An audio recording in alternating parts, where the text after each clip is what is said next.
How to keep your car interior clean is not a mystery. Don't get in your car filthy. That's the first thing that you can do, right? Try not to get into your car if you're filthy. This is my BMW 535. I've done a pretty good job of keeping this car clean. It's show you the outside of it here. This car is 3 years old. It looks practically brand new.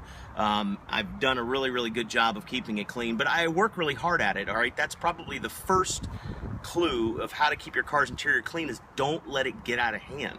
Okay, keep it clean. A couple things I would do. Number one, vacuum, obviously, right? Dirt and debris left in the floorboards gets ground into the carpet and can show wear and tear and can really break down your carpeting in the inside of your car. Second thing is don't use Armor All on the dash and stuff. You can see this is the dashboard of my 535 here. Don't use Armor All on this kind of surface, all right? And there's a reason for that. There's two reasons, actually. Number one, the Armor All will actually attract the sun and will cause greater damage on this surface right here, and of course you don't want that, so it'll age prematurely. The second thing that'll do, you can see the reflection of my fingers in the windscreen here.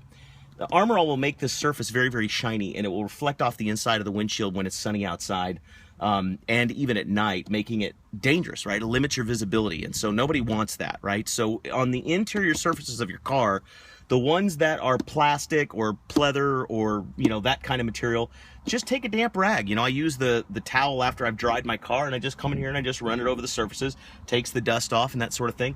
On your screens, like your gauge cluster here and your navigation screens, do yourself a favor. Don't use a straight rag on those things, okay, when they've got dust and stuff on them. That dust will actually create swirl marks and will cause problems for you.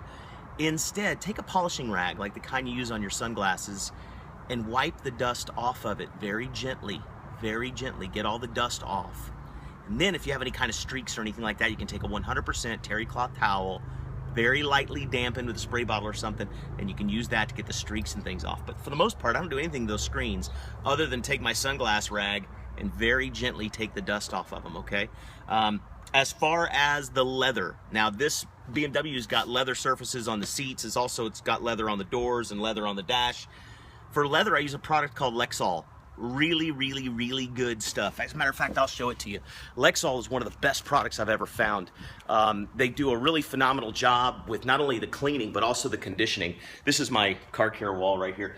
This Lexol right here, you can pick this up at any, you know, Pep Boys, AutoZone, Walmart, Target, those kinds of places. It's relatively inexpensive. I don't work for the company or anything. I just recommend it very highly. And that's how you keep your car interior clean. You know, I picked this car up as a present to myself for having a record year in my company. If you'd like to know more about starting an online business from home, you can click on the link below. It'll take you to workingwithbrian.com. I'll give you the blueprint I used in 2013 to set myself up with this guy right here.